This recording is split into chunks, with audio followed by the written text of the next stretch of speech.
के मुख्यमंत्री होने के बाद 5.25 लाख बच्चों को सरकारी नौकरी मिली है और उन सरकारी नौकरियों में किसी भी बच्चे से, चाहे उसके अभिभावक से, एक भी पैसे का घूस नहीं लगा होगा। आप भी इस बात तो जो पढ़ने लिखने वाले बच्चों को नौकरी रखी हुई है वो हमारी सरकार में, और नहीं पढ़ने वाले बच्चों को लिए उनका जो अगर बेरोजगार हो रहे हैं उनको हमारी सरकार योजना चला रही है, मुद्रा लोन दे करके उन बच्चों को, पढ़े लिखे बच्चों को, बेरोजगार नौजवानों को हमारी सरकार जो है लगभग 3.5 लाख करोड़ निवेश हुआ है अपने उत्तर प्रदेश में। और उसमें जो उद्योग लगे हुए हैं उस उद्योग में उत्तर प्रदेश के ही नौजवानों को नौकरी मिल रही है। समाजवादी पार्टी के लोग कह रहे हैं कि हमारी सरकार बनेगी तो हम पेंशन बढ़ाएंगे। पहली बात तो है कि उनकी सरकार बननी ही नहीं है, पहली बात। 2017 में पूजनीय योगी आदित्यनाथ जी महाराज बागडोर उत्तर प्रदेश का संभाले, 1 महीने बाद पेंशन को 200 बढ़ा के 500 किए, और अभी पिछले 2 महीना पहले उस 500 को बढ़ा करके इन्होंने 1000 किया। जो हमारा घोषणा है 10 मार्च को सरकार बनने के बाद इन लोगों का पेंशन हम 1500 करेंगे। तो हमारी सरकार की घोषणा, हमारी सरकार की। राजनीति का क्या मतलब है? राजनीति को केवल इसीलिए कहते हैं कि राम जन्मभूमि का मामला है। राम जन्मभूमि का मामला तो हमारे आस्था का प्रतीक है, हम हिंदुओं के आस्था का प्रतीक है, और यह जो है 500 वर्षों से लंबित मामला है। और इसको आपका काम बंदे पर नहीं होता था, पैसे का दुरुपयोग होता था, लेकिन 5 साल हो रहा है, 25 करोड़ रुपया इस बंदे पर आया है और 5 रुपये का दुरुपयोग नहीं हुआ है। मैं ये बड़े दावे के ज़माने में, अखिलेश जी के ज़माने में छुट्टा पशु कहाँ आसमान में चले गए थे क्या? छुट्टा पशु तो उस समय भी थे, छुट्टा पशु तो हमारे और आपके बीच के छोड़े जाते हैं पशु। तो छुट्टा पशु जो है, छुट्टा पशु हमारी सरकार, उनकी सरकार उसमें कब्रिस्तान बनवा रही थी और हमारी सरकार गौशाला बनवा रही है, लोगों को, गाँवों को सुरक्षित करने के। मुझसे कहीं विकास का प्रश्न कोई नहीं कर रहा है कि आपने ये कराया नहीं, आप उस लायक नहीं है, फलाना ठिकाना, ऐसा कोई प्रश्न किसी गांव में मुझसे नहीं हो रहा है। इसलिए मैंने विकास का काम कराया है। मैंने कहा ना कि अगर नरेंद्र मोदी जी ने 3 बार कहा था कि इतना भारी भरकम बजट पंकज चौधरी ने पेश किया है किसानों के लिए कि किसानों का खुशहाली और दुगुना हो जाएगी, ऐसा माननीय प्रधानमंत्री जी 3 बार। जब तक योगी जी की सरकार जब बनी है, इस समय लगभग 50 लाख का आंकड़ा पार हो रहा है, और माननीय प्रधानमंत्री जी सीतापुर की अपनी जनसभा में कह भी चुके हैं कि कोरोना के नाते जो आवास नहीं बन पाए थे वो सारे आवास 100% बिना किसी लक्ष्य के जो भी पात्र हैं उनके सारे आवास बनाए। सारे गांव के लोग उत्साहित होकर के योगी जी और मोदी जी के पक्ष में अपना मतदान देने के लिए समर्पित हैं, और इसी मुद्दे के साथ हम लोग पुनः दोबारा 300 से ऊपर सीट जीतकर भी हमको आशा नहीं, पूर्ण विश्वास है कि हम लोग 300 पार बड़ी आसानी से जाएंगे। देख लीजिए, आप जो भी प्रत्याशी आए हुए हैं, आप लोग खुद तुलना कीजिए, जो यहाँ पे खड़े हैं और बाहर के लोग भी हैं। इसके पहले 5 साल पहले भी कोई आया था, नाम नहीं लूँगा, लेकिन उसके बाद अपना झोला झंझट उठा के यहाँ चला गया। उत्तर प्रदेश में चुनाव की चर्चाओं के साथ जगह जगह पर अब जनप्रतिनिधि जो हैं, जो पार्टियों के उम्मीदवार हैं, जा कर के क्षेत्र में जनसंपर्क कर रहे हैं, अपनी अपनी योजनाओं को जनता को बता रहे हैं कि इस बार चुनाव जीतने के बाद हम क्या काम करेंगे क्षेत्र में। इस समय हम महाराजगंज के विधानसभा पनियरा में हैं। हमारे साथ विधानसभा पनियरा के वर्तमान विधायक और भारतीय जनता पार्टी के दोबारा से उम्मीदवार ज्ञानेंद्र सिंह हैं, जो लगातार देख रहे हैं क्षेत्र में जनसंपर्क कर रहे हैं, और इनके साथ बहुत बड़ी संख्या में लोग बराबर चलते हुए देखे जा रहे हैं। उसी क्रम में आज हमारा इनसे मुलाकात हुआ है, इनसे जानेंगे कि किस तरह से जनसंपर्क कर रहे हैं, लोग क्या अपेक्षाएं कर रहे हैं। सर, रफ्तार इंडिया न्यूज़ पर आपका बहुत बहुत स्वागत। बहुत बहुत धन्यवाद आपको। सर, क्या जनसंपर्क तेज हो गया है, तो क्या लग रहा है लोगों का किस तरह से अब समर्थन मिल रहा है, क्योंकि अब क्षेत्र में जा रहे हैं, नए नए लोगों से फिर से मुलाकात शुरू हो गया होगा? क्षेत्र में जाने पर, गांव-गांव जाने पर हम लोग हर जगह संपर्क कर रहे हैं। जनता हम लोगों से आगे चल रही है। अभी हम लोग कुछ कहना ही चाहते हैं, वोट मांगना ही चाहते हैं, तब तक जो है जनता का आवाज़ हो जाता है कि हम तो योगी मोदी जी के साथ हैं, फूल के साथ हैं, ऐसा लोगों का आवाज़ आ रहा है। सर, एक चीज़ और जानना चाहेंगे, हम देख रहे हैं कि तरह तरह से कुछ लोग ऐसा कह रहे हैं कि जो युवा वर्ग है वो बीजेपी से नाराज़ चल रहा है, तो आप जब जनसंपर्क कर रहे हैं तो युवाओं का कैसा साथ मिल रहा है आपको, और जो लोग बोल रहे हैं ये बात, उनको आप क्या कहना चाहेंगे? अब जुआ नाराज हैं। अब पता नहीं आपको कहाँ से जुआ नाराज दिखाई दिया। हमसे तो जुआ जो है अभी नाराज़गी कुछ व्यक्त संभव होगा, मैं नहीं कह सकता कोई नाराज़ नहीं होगा। मुझसे भी लोग नाराज़ हो सकते हैं। जब हमारे विधानसभा में 2.5-3 लाख वोट पड़ता है, 1,20,000 ही हम वोट पाए थे पिछले चुनाव में, तो स्वाभाविक बाकी वोट हमारे विरोध में बोलेगा, उसमें कोई दिक्कत नहीं है। जुआ, आप बताइए, मुख्यमंत्री योगी आदित्यनाथ जी के उत्तर प्रदेश के मुख्यमंत्री होने के बाद 5.25 लाख बच्चों को सरकारी नौकरी मिली है, और उन सरकारी नौकरियों में किसी भी बच्चे से, चाहे उसके अभिभावक से, एक भी पैसे का घूस नहीं लगा होगा। आप भी इस बात को जानते हैं। तो जो पढ़ने लिखने वाले बच्चों को नौकरी रखी हुई है वो हमारी सरकार में, और नहीं पढ़ने वाले बच्चों को लिए उनका जो अगर बेरोजगार हो रहे हैं उनको हमारी सरकार योजना चला रही है, मुद्रा लोन दे करके उन बच्चों को, पढ़े लिखे बच्चों को, बेरोजगार नौजवानों को हमारी सरकार जो है प्रोत्साहित कर रही है कि आपको हम सहयोग कर रहे हैं और आप हमसे पैसा लीजिए और कुछ उद्योग करिए, कुछ व्यवसाय करिए और आप अपने पैरों पर खड़ा करिए। और तमाम, आप बताइए, MOU का जो साइन हुआ था, मुख्यमंत्री जी ने किया था, जो लखनऊ में हुआ था, लगभग 3.5 लाख करोड़ निवेश हुआ है अपने उत्तर प्रदेश में, और उसमें जो उद्योग लगे हुए हैं उस उद्योग में उत्तर प्रदेश के ही नौजवानों को नौकरी मिल रही है। तो बेरोजगार, चूँकि संख्या के हिसाब से तो बेरोजगारी अब इतना बड़ा 130 करोड़ आबादी का हिंदुस्तान, स्वाभाविक है सबको नौकरी नहीं मिल पाएगी, लेकिन जिनको नौकरी नहीं मिल पा रही है, पढ़े लिखे हमारे जो बच्चे हैं, उनको भी हम रोज़गार देने का काम कर रहे हैं। जी, सुनने में ये आ रहा है कि मतलब समाजवादी पार्टी के लोग कह रहे हैं कि हम अगर सरकार बनती है तो महिलाओं को पेंशन देंगे, सभी महिलाओं को एक पैसा निर्धारित करेंगे, वो देंगे। तो इससे क्या लग रहा है, जो महिलाएं हैं ये क्या बीजेपी से नाराज हो, बीजेपी से बाहर जा सकती है क्या, जो समर्थन मिला था सर? समाजवादी पार्टी के लोग कह रहे हैं कि हमारी सरकार बनेगी तो हम पेंशन बढ़ाएंगे। पहली बात तो है कि उनकी सरकार बननी ही नहीं है, पहली बात। दूसरी बात 2012 में अखिलेश यादव जी मुख्यमंत्री बने थे। पेंशन जो है, विधवा पेंशन, वृद्धा पेंशन, दिव्यांग पेंशन 300 था। 2017 में पूजनीय योगी आदित्यनाथ जी महाराज बागडोर उत्तर प्रदेश का संभाले, 1 महीने बाद पेंशन को 200 बढ़ा के 500 किए, और अभी पिछले 2 महीना पहले उस 500 को बढ़ा करके इन्होंने 1000 किया है। और अब जो हमारा घोषणा है, 10 मार्च को सरकार बनने के बाद इन लोगों का पेंशन हम 1500 करेंगे। तो हमारी सरकार की घोषणा, हमारी सरकार की योजना कार्यान्वित होती है। वो अखिलेश जी 300 दे रहे थे, हम तो 1000 दे रहे हैं। तो वो अखिलेश जी के और सपा के लोगों के झांसे में वृद्ध चाहे वृद्धा कोई आदमी फंसने वाला नहीं है। अब अखिलेश जी की बात करते तो मैं ज़रा बताऊंगा आपको। अखिलेश जी 2012 में जब रथ यात्रा निकाले थे, जो नौजवान, जो बच्चे हमारे पढ़ने वाले थे हाई स्कूल और इंटर में, उस समय उन्होंने एक घोषणा किया था, नारा दिया था कि हम जो है हाई स्कूल बच्चों को जो है टैबलेट देंगे, इंटर पास बच्चों को लैपटॉप देंगे, ऐसा उन्होंने घोषणा किया था। और कदाचित भारतीय जनता पार्टी के परिवार के भी बच्चे और बच्चियां जो है कुछ अपना वोट उधर कर दी थी और उनको अधिक वोट मिला था, ये सच्चाई है। लेकिन पता नहीं उस समय एक अखिलेश यादव जी को जानकारी थी कि नहीं थी, हाई स्कूल और इंटर में कितने बच्चे हर साल पास होते हैं। 52 लाख से लेकर के 55 लाख बच्चे हाई स्कूल और इंटर में पास होते हैं एक साल में। और जब 52 से 55 लाख के बीच में इन्होंने बांटने के लिए वादा किया था, और बांटा है केवल 1,18,000।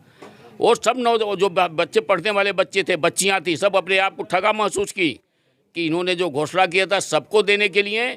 और इसी में ज़रा सुन लीजिए, अभी हमारी प्रियंका गांधी एक घोषणा जो की है, स्कूटी देंगे। अब स्कूटी का दाम उनको जानकारी है कि नहीं है पता नहीं, ये भी नहीं मालूम होगा उनको एक स्कूटी का दाम कितना है, और दूसरे कितने बच्चे पढ़ेंगे, कितने पास होंगे, ये भी जानकारी नहीं है।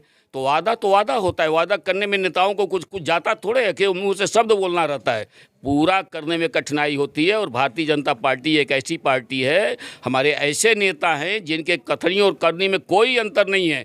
जो भी घोषणा हमारी 2017 में हमारे उत्तर प्रदेश सरकार का था, 99% हमारी सरकार ने पूरा किया है। सर, वो कहते हैं कि भारतीय जनता पार्टी चुनाव के टाइम पर हिंदू मुस्लिम करने लगती है, तो सर आपका क्या इस पर प्रतिक्रिया रहेगा? वो गलत कहते हैं। चुनाव की बात करते हैं, चुनाव के पहले भी हमारी सरकार, केंद्र में प्रधानमंत्री नरेंद्र मोदी जी हैं। आपको याद होगा 2014 में जब आए थे चुनाव लड़ने, तो उन्होंने नारा दिया था सबका साथ सबका विकास। दूसरे सत्र में चुनाव में जब आए 2019 में, तो सबका विश्वास और उसी के साथ जोड़े सबका प्रयास। याद करिए, और आप देख भी रहे होंगे, किसी भी गांव में हमारे सरकार की जो भी योजना है, हिंदू मुस्लिम सिख ईसाई कहीं से कोई फर्क नहीं पड़ता है, कोई मतभेद नहीं, कोई वैचारिक मतभेद नहीं। समान रूप से जो पात्र है, जो लाभार्थी, चाहे हिंदू हो चाहे मुसलमान हो, वो सभी लोग पा रहे हैं। और हिंदू मुस्लिम करने का राजनीति का क्या मतलब है? राजनीति को केवल इसीलिए कहते हैं कि राम जन्मभूमि का मामला है। राम जन्मभूमि का मामला तो हमारे आस्था का प्रतीक है, हम हिंदुओं के आस्था का प्रतीक है। और यह जो है 500 वर्षों से लंबित मामला है।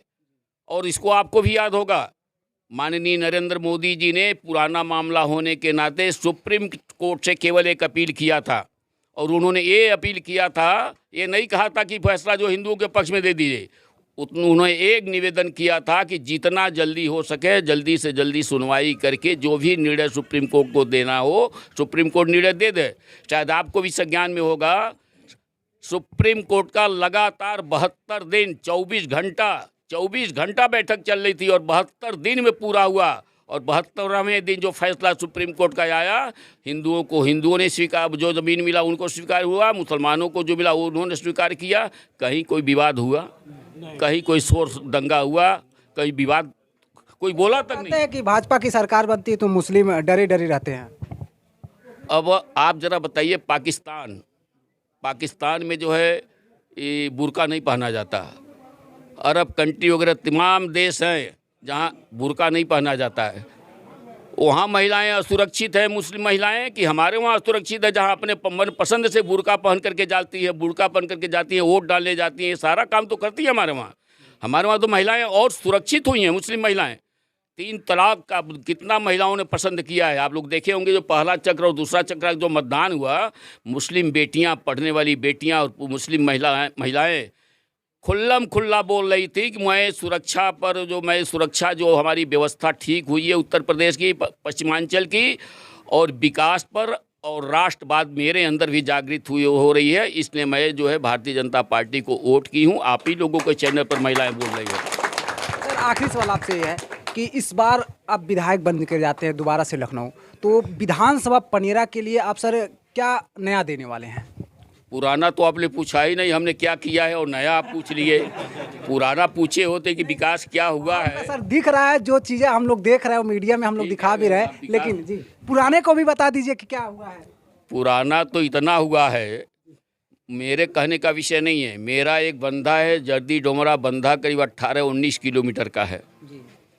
और अधिकांश बार 2007 में जो है बहन मायावती जी की सरकार थी, उसमें वो बंधा टूटा था। और नाव पर जो है लोग जो है सुबह महिला, बच्चे, पुरुष गांव से बाहर जाते थे बाथरूम करने के लिए, और नाव बीच में ही डूब गई। खेत में डूबी, नदी में नहीं, खेत में डूबी थी। और 26 लोग जो है असमय काल के गाल में समा गए थे। हमारा ये क्षेत्र नहीं था, ये क्षेत्र जो है पड़ता था महाराजगंज में।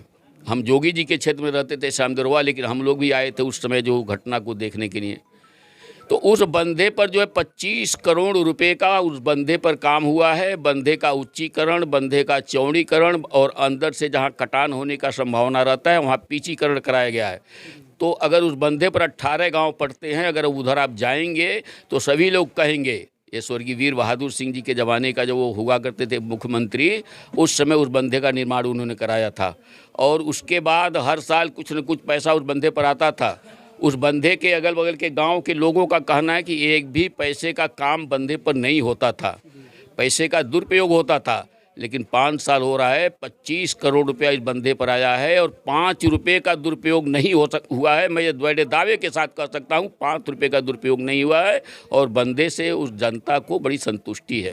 एक चीज़ और वो लोग कह रहे हैं, मैं घूम रहा था, देख रहा, तमाम लोगों से मिला, तो उनका मानना है कि सर छुट्टा पशुओं की बड़ी समस्या है क्षेत्र में, चूँकि जंगल है चारों तरफ से, तो इसको लेकर के क्या आप कुछ कहना चाहेंगे? नहीं, छुट्टा पशु तो पशु हमारे ही समय में तो थोड़ा है, जोगी जी के समय में थोड़ा है, मुलायम सिंह जी के समय में कहा छुट्टा। राजनीति सर बहुत ज़्यादा, सभी पार्टी के लोग तमाम तरह से राजनीति इस पर।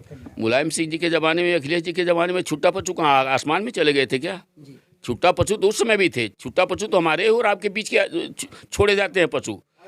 तो छुट्टा पशु जो है, छुट्टा पशु हमारी सरकार उनकी सरकार उसमें कब्रिस्तान बनवा रही थी और हमारी सरकार गौशाला बनवा रही है लोगों को, गाँवों को सुरक्षित करने के लिए। हमारी सरकार तो सुरक्षा कर रही है। स्वाभाविक है कुछ छुट्टा पशु इधर उधर घूमते रहते हैं तो उसको तो अब कहीं जेल में डाला नहीं जा सकता, पकड़ करके कोशिश किया जाता है गौशाला में उनको डाला जाए, उनके भोजन की व्यवस्था, पानी की व्यवस्था कराया जाए। विपक्ष के पास कोई मुद्दा तो है नहीं, वो क्या बोलेंगे। हम लोगों के पास तो इतने मुद्दे हैं, भारतीय जनता पार्टी के कार्यकर्ताओं के पास इतने मुद्दे हैं कि हम लोग बोले तो आप लोग अपना टाइम नहीं दे पाए, कितना आप जो हमारी बात सुनेंगे।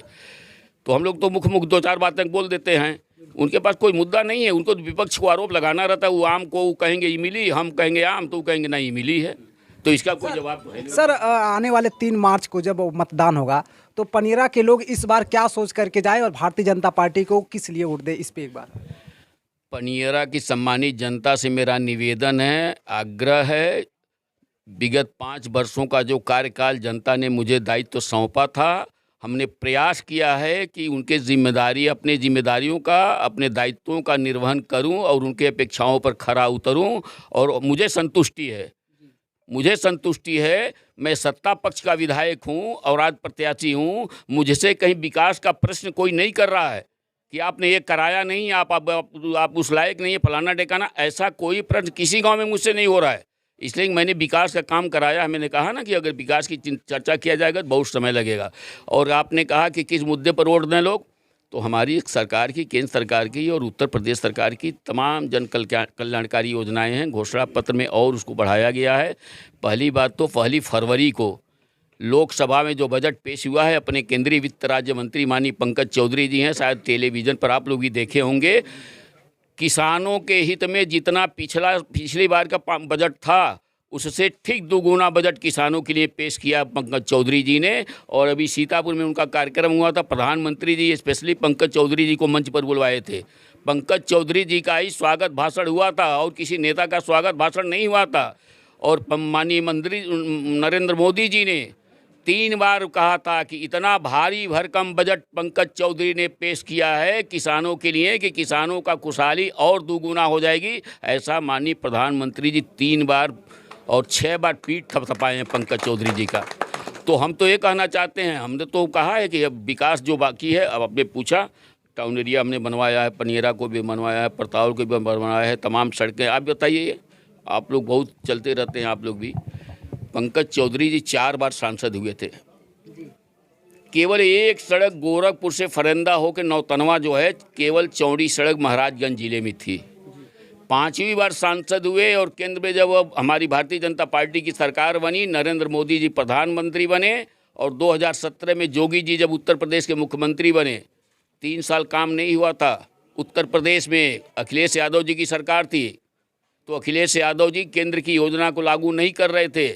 इसलिए नहीं लागू कर रहे थे कि अगर लागू हो जाएगा तो सभी लोग मोदी मोदी करने लगेंगे, तो अखिलेश जी लागू नहीं कर रहे थे। 2017 से योजनाएं लागू शुरू हुई और 2017 से 2022 तक आप किसी भी तरह से कहीं भी आए गए होंगे, हर तरफ आपको चौड़ी चौड़ी सड़कें मिलेंगी, लंबी सड़कें, ग्रामीण सड़कें नहीं। ग्रामीण सड़कों को चौड़ी सड़क नहीं बनाया जा सकता, बहुत से तमाम लोगों के घर टूटने लगेंगे।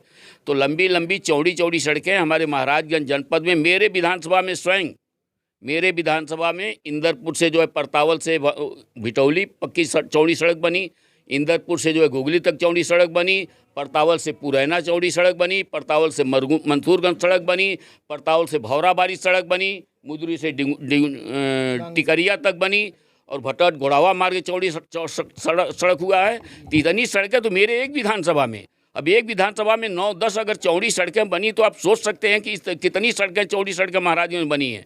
तो विकास के तमाम काम हुए हैं और मुद्दा जो है हमारा यही है, राष्ट्रवाद का मुद्दा है, विकास का मुद्दा है, जनता के बीच में आने जाने का मुद्दा हमारा है। हमारे वहाँ अगर कोई भी छोटा मोटा फंक्शन पड़ता है, गरीब हो अमीर हो जैसा भी हो, मेरा यही एक पूंजी है, मेरे पास दूसरी कोई पूंजी नहीं है, सब धन्ना सेठ आते हैं। पहले अब विधायक थे तो भारतीय जनता पार्टी की सरकार नहीं थी, तो उस समय जो काम कर पाते थे और इस समय काम कर पाते हैं जो, उसमें क्या अंतर आपको दिखाई देता है? बहुत अंतर है।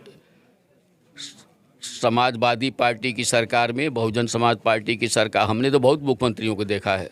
91 से हम विधानसभा में जा रहे हैं, कभी हारते हैं कभी जीतते हैं, जनता जैसा निर्णय लेती है वैसा होता है, कभी हराती है कभी जिताती है, लेकिन हमने बहुत मुख्यमंत्रियों को देखा है।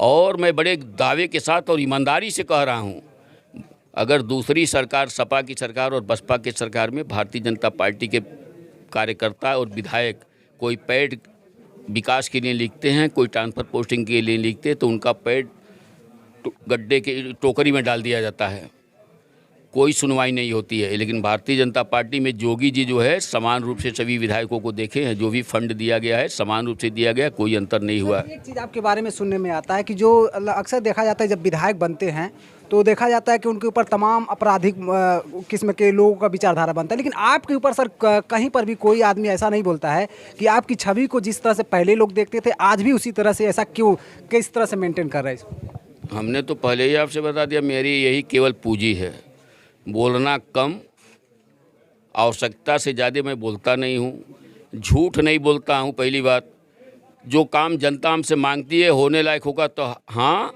नहीं होने लायक होता तो नहीं। बड़ा साफ शब्दों में मेरा जवाब हो जाता है, उनको जैसे भी संतुष्ट करते हों।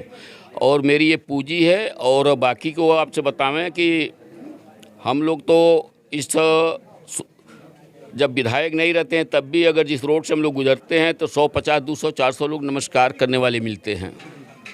और विधायक होने पर भी वही 2, 4, 500, 100, 200 बढ़ जाता होगा, अंतर केवल इतना है।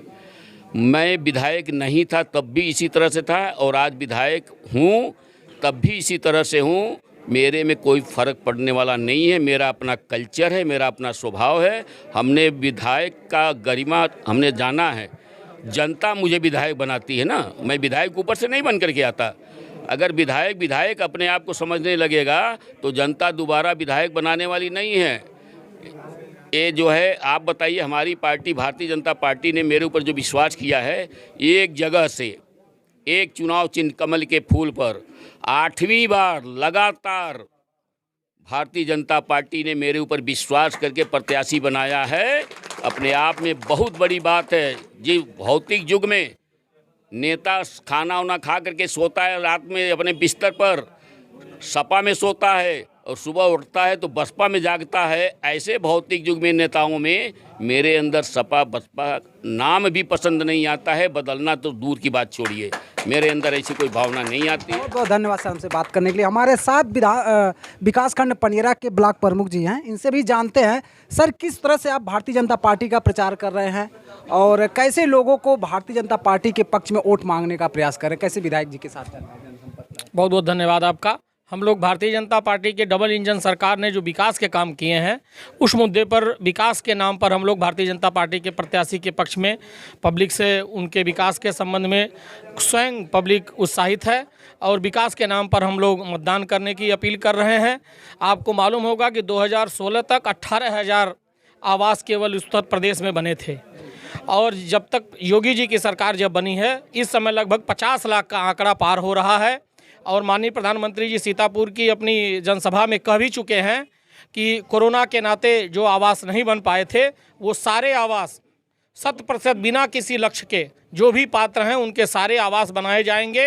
और विकास के नाम पर जो सड़कों का जाल बिछा है, जो 18 से 20 घंटा बिजली मिल रही है, पनियरा और परतौल को नगर पंचायत का दर्जा दिया गया है, और जो भी योजनाएं हैं सरकार की, जो अन्न की योजना है, जो निःशुल्क बच्चों के वस्त्र की योजना है, जो 1100 रुपया सबके खाते में आ रहा है, और जो पेंशन की योजना है, जो श्रम कार्ड का जो पैसा मिल रहा है, किसान सम्मान निधि का जो कार्ड का पैसा मिल रहा है, ये सारे जो भारत सरकार और केंद्र सरकार और उत्तर प्रदेश सरकार की योजनाएं हैं, डबल इंजन सरकार की जो भी जन कल्याणकारी योजनाएं हैं, उसको लेकर के हम लोग जनता के बीच में जा रहे हैं। और सारे गांव के लोग उत्साहित होकर के योगी जी और मोदी जी के पक्ष में अपना मतदान देने के लिए समर्पित हैं।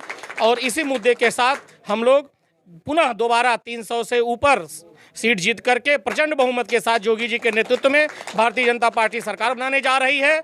और हम लोगों की जो मांग है, विधायक जी की भी इच्छा है कि पनियरा को तहसील का दर्जा दिया जाएगा। यहाँ पनियरा में तहसील पनियरा और परतौल के बीच में बनेगी, तो हमें आशा है कि जब सरकार ये बनेगी तो बहुत जल्दी ही नगर पंचायत की तरह से तहसील के भी मुद्दे को हम लोग समाप्त कर देंगे, और विकास किसी भी स्तर से पनियरा को जो है वो दूर नहीं रहेगा, और पनियरा विकास का नया कीर्तिमान स्थापित करेगा। इसी आशा और विश्वास के साथ हम जनता के बीच में जा रहे हैं, और निश्चित ही हम लोग पिछली बार से ज़्यादा बहुमत से हमारे विधायक जी भी चुनाव जीतेंगे और प्रचंड बहुमत से योगी जी के नेतृत्व में सरकार बनेगी। सबसे पहले मैं यही कहना चाहूँगा कि हमारी एक ऐसी पार्टी है भारतीय जनता पार्टी जिसने सभी जातिवाद, दलगत और कई नीतियों को तोड़ते हुए एक नंबर की पार्टी इसमें पूरे भारत में है। और इस बार भी हमको आशा नहीं, पूर्ण विश्वास है कि हम लोग 300 पार बड़ी आसानी से जाएंगे। और यह नहीं है केवल भाषण है, यह हम लोगों ने ज़मीन पे उतर के और विकास के नाम पर हम लोग वोट मांग रहे हैं जनता से। और जनता, हम लोग आगे चल रहे हैं, जनता पीछे पीछे कह रही है कि आप अपना देखिए, हम लोग यहाँ से पूर्ण रूप से अपना आपका सहयोग दे रहे हैं और देंगे। तो महिलाओं के प्रति इतना ज़्यादा लगाव, योगी और मोदी दो नाम ऐसे हैं कि जो हम लोग धरोहर के रूप में मिल चुके हैं। और महिलाएं कह रही हैं कि इस हीरे को हम छोड़ेंगे नहीं, न तोड़ने देंगे। और इसी बल पे हम लोग चुनाव निकालने जा रहे हैं, पूर्ण बहुमत से निकालने जा रहे हैं, ये पूर्ण विश्वास है। और सभी पनियरा विधानसभा के सभी सम्मानित जनता से मेरा अनुरोध है कि आप लोग हर चीज़ से, दलगत से, जातिगत से ऊपर उठ के केवल एक निशान देखिए, कमल का फूल, कमल का फूल, कमल का फूल। सर, जो आपके साथ विधायक जी हैं, इनका सर क्षेत्र में किस तरह से, आप लोग के नज़रिए से किस तरह से इनका लोग से कनेक्टिंग रहता है, इसके बारे में? एक तो आप पहले ही बता चुके हैं कि आपके ऊपर कोई क्रिमिनल का कोई है नहीं, तो ये तो आप ही बता चुके हैं। फिर भी मेरे मुँह सुनना चाहते हैं, ऐसा सरल आदमी, इतना विनम्र कोई विधायक आज के परिवेश में देख लीजिए। आप जो भी प्रत्याशी आए हुए हैं, आप लोग खुद तुलना कीजिए, जो यहाँ पे खड़े हैं और बाहर के लोग भी हैं। इसके पहले 5 साल पहले भी कोई आया था, नाम नहीं लूँगा, लेकिन उसके बाद अपना झोला झंझट उठा के यहाँ चला गया। तो इस बार तो यही सबसे बड़ा मुद्दा है कि हम अपना नेता चुनेंगे तो अपने घर का चुनेंगे, हम बाहरियों का जरा सा भी किसी को भी तवज्जो नहीं देंगे। यह नारा बहुत ज़बरदस्त चल रहा है और ये चलेगा भी। यह धर्मशाला तो है नहीं कि जो आए झोला उठा के लेकर आए और लेकर चला जाए वोट। भाई यहाँ पे भी राजनीतिक लोग हैं, उनको भी जरा सा तवज्जो नहीं दिया गया। उसमें भी सबसे सर्वोपर हमारे विधायक जी हैं और रहेंगे भी। इनके अंदर आदत है कि आप 12 बजे रात को जाइए, 10 बजे रात को जाइए, कभी बुलाइए। क्या लगता है, क्या तरीका अपनाते हैं कि बार बार 8 बार सर इनको बीजेपी अपना उम्मीदवार बना चुकी, 4 बार विधायक रह चुके, तो क्या आप लोग को क्षेत्र के नजर में आप लोग क्षेत्र के नज़र में हम लोग तो अपना गुरु मानते हैं और सभी लोग गुरु मानते हैं। और राजनीति में एक कोई न कोई क्वालिटी तो होगी। 8 बार टिकट मिलना, और वो भी इस समय जो कि 1 बार 2 बार में टिकट कट जा रही है, तो आप खुद समझ सकते हैं, हमारी जनता समझ रही है कि वह इनके अंदर एक क्वालिटी है। तभी आपको 8वीं बार एक रिकॉर्ड बनने जा रहा है। और मैं फिर अनुरोध करूंगा अपनी जनता से कि एक रिकॉर्ड तो बना ही दीजिए 6वीं बार, और लगे कि हाँ पनियरा विधानसभा में इसके बाद कोई बाहरी तो कदम नहीं रख पाए। इस बार रिकॉर्ड बनेगा पूर्ण बहुमत से और पहले से ज़्यादा बनेगा, मेरा पूर्ण विश्वास नहीं है, पूरा विश्वास है। बहुत बहुत धन्यवाद। तो हमारे साथ थे भारतीय जनता पार्टी के विधानसभा पनियरा के उम्मीदवार ज्ञानेंद्र सिंह। हमने यहाँ के ब्लॉक प्रमुख से भी बात किया और जानने का प्रयास किया कि इस बार विधानसभा पनियरा में क्या मुद्दे हैं, क्या भारतीय जनता पार्टी की योजनाएं हैं जो लोगों को इस बार सरकार बनने के बाद मिलेगी। मैंने तमाम इन समस्याओं पर, विधानसभा पनियरा के समस्याओं पर वर्तमान विधायक से बात किया और जानने का प्रयास किया कि यहाँ पर किस तरह से सरकार काम कर रही है। अपने सहयोगी गुरुचरण प्रजापति के साथ JK मौर्य, रफ्तार इंडिया न्यूज़, महाराजगंज।